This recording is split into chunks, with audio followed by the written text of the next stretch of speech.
Então, bom dia, galera. Oi, galerinha. Oi, galerinha. Então, a aula de hoje é sobre propriedades do ar. Você já sabe que o meteorologista realiza observações das variações do tempo para realizar uma previsão. Os cientistas geralmente necessitam buscar na natureza respostas para suas perguntas. Com isso, cada vez mais se conhece sobre as características de fenômenos naturais. A partir de agora, conheceremos as propriedades de um elemento fundamental da vida, o ar. O ar tem massa? O ar está presente em todos os lugares e desta forma ocupa espaço. Chamamos de matéria tudo aquilo que ocupa um lugar no espaço. Sendo assim, podemos afirmar que o ar é uma matéria. A quantidade de matéria que constitui um corpo pode ser medida com o auxílio de balanças e é denominada massa. Desta forma, a massa do ar também pode ser medida. Porém, não é qualquer balança que consegue determinar a massa do ar. Neste caso, usa-se uma balança ultrassensível, capaz de perceber massas com valores muito pequenos. Vocês podem observar aqui que nós utilizamos a mesma balança.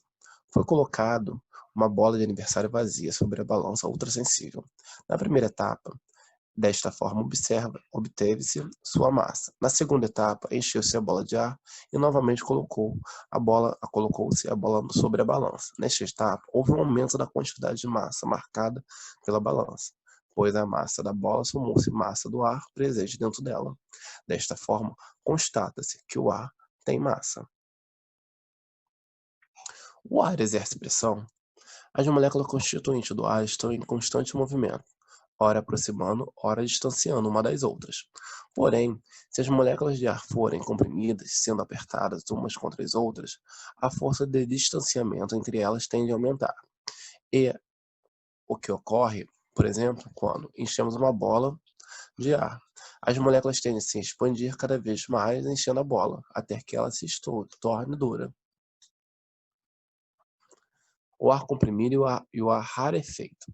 Dizemos que o ar está comprimido quando ocorre um aumento em sua concentração, ou seja, quando se aumenta a quantidade de ar existente em um determinado local.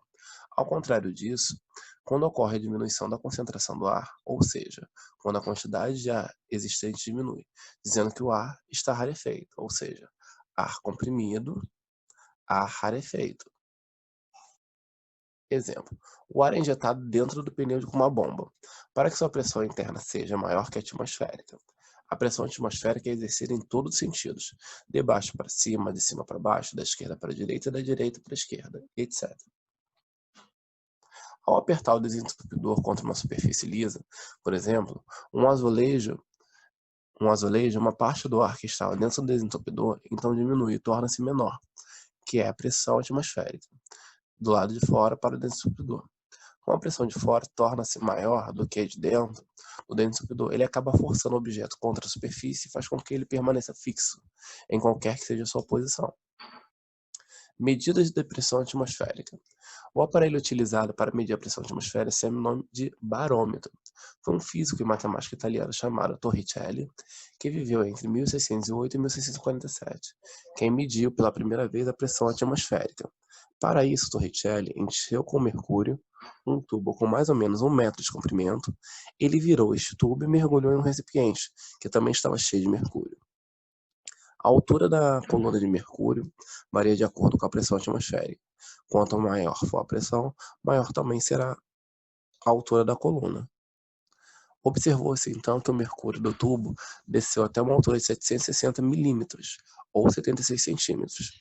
O mercúrio não desceu de dentro do tubo, pois a pressão atmosférica, atuando sobre o mercúrio do recipiente, segurava. Assim, Torricelli inventou o primeiro barômetro. A medida de 76 centímetros obtida por Torricelli corresponde à pressão que o ar exerce ao nível do mar. Se a experiência tivesse sido feita no alto de uma montanha, a coluna de mercúrio iria baixar ainda mais, indicando que aí a pressão atmosférica é menor que o nível do mar. Entretanto, a coluna de mercúrio irá aumentar se o barômetro estiver num local cuja altitude seja menor que a do nível do mar. A altitude influencia na pressão. A pressão do ar diminui conforme aumenta a altitude. A pressão determinada da determinada camada atmosférica depende da quantidade de moléculas de ar que compõem essa camada.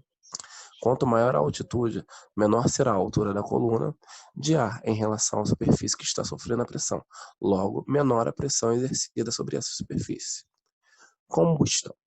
Chamamos de combustão toda reação em que ocorre queima de alguma substância. A combustão está diretamente relacionada à composição do ar. Estudamos anteriormente a importância do oxigênio para a respiração dos seres vivos. Outra importância desse gás é que apenas a sua presença ocorre combustão, ou seja, sem ele não há fogo. Para que aconteça a combustão, entretanto, é necessário que o oxigênio entre em contato com a substância que chamamos de combustível, qualquer substância que se queima.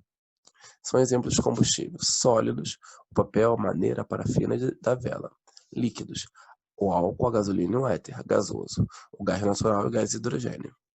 Sabemos que o gás carbônico é fundamental para a vida, pois ele é utilizado pelos vegetais na produção de seus alimentos, processo chamado fotossíntese. Durante qualquer processo de combustão, ocorre a formação do gás carbônico. Este, diferentemente do oxigênio, apaga o fogo conforme aumenta a sua concentração, devido à sua capacidade de acabar com o fogo.